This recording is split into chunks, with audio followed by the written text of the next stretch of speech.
Rule number 1, it states every thought or idea has a corresponding physical reaction. Okay, so that means any thought that comes into your mind or that you create in your mind, because we make or we choose the thoughts that we want to think and the ideas we create. Once that happens, it sets off a chain reaction within our physical body. Remember, our subconscious mind is like a computer. It just takes orders and then it figures out a way to fulfill those commands. So if you're giving it a rule, it's going to comply, whether the rule is flawed or broken or not. So these are some rules that have been discovered over time with how the mind works. This idea of every thought and idea has a corresponding physical reaction we can test. So I want you to think about the last time that you were, or the first time that you were in love. The first time that you really got Twitter-pated with someone and you were just like, ah! And what did you feel?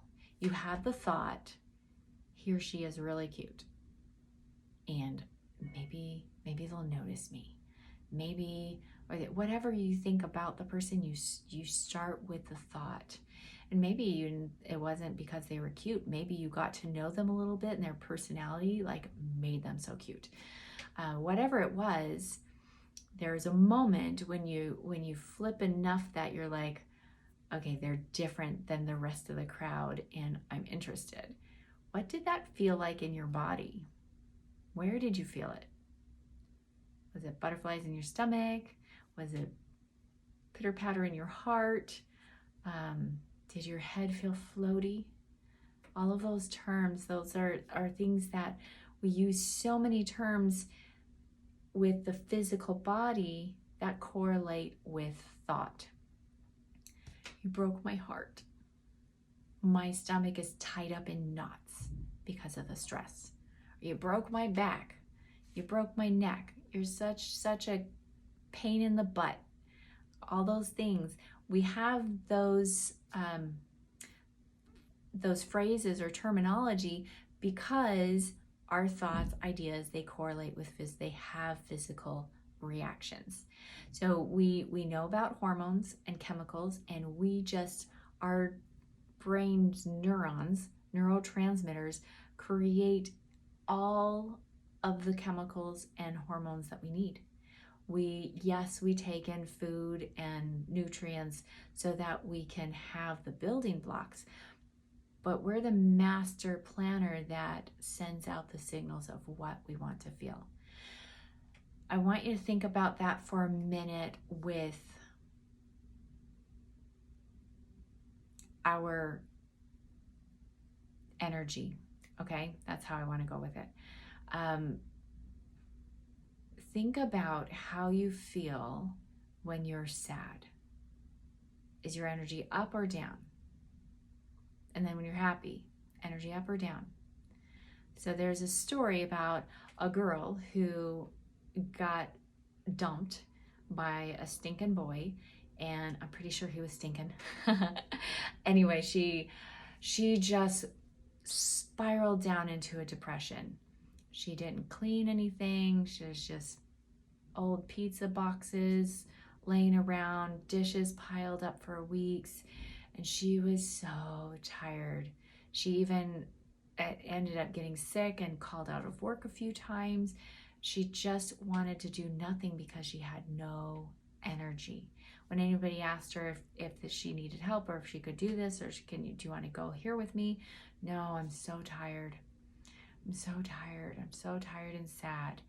And then the boyfriend that dumped her sent her a text and said, I'm so sorry. I don't know what I was thinking. Can we just get together and talk? Can I just have a second chance? And then immediately like that, Her heart starts fluttering. She jumps up. She starts cleaning up. All of a sudden, she has all of this energy. She didn't eat anything. She didn't drink anything. She didn't have any supplements. It was all from her mind, from her thoughts. Has that ever happened to you? I know that I had an experience where my kids were just laying around doing whatever. They were just, I would say, neutral in energy.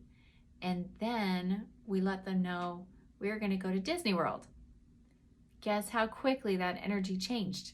All of a sudden they're bouncing off the walls. You'd think I'd given them 10 pounds of sugar, because that's how it works. Our thoughts trigger a chain reaction that shows up in our physical body. I just want you to play around with thoughts for just a couple of minutes. Just think about your thoughts. In fact, you can test it. Think of a thought that is super happy, joyous, excited. See how your body responds. Where does your body respond? In fact, just saying that excitement, I felt it right here, right in the middle. Not where my heart aches, but right, that excitement builds up right in the middle, and it feels almost like bubbles, like a champagne bottle's been shook and I've got to pop it open so I can run around. And then you can switch it to sadness or grief and think about how your body responds. Body language is another thing, another way we can see the physical reaction. Our shoulders slump, our head hangs down, our energy folds. We don't even take a full breath, because guess what? Our lungs are collapsed because we're pulling ourselves in. We want to make ourselves small. On the flip side, when we're feeling confident, the shoulders automatically go back, our chin is up, you've got a pep in your step, right? So that's how that law works. Play around with it in your head and figure out where in your body you feel emotions and how you can use this for your benefit. When can you be in charge of the energy that you need? Give it a try.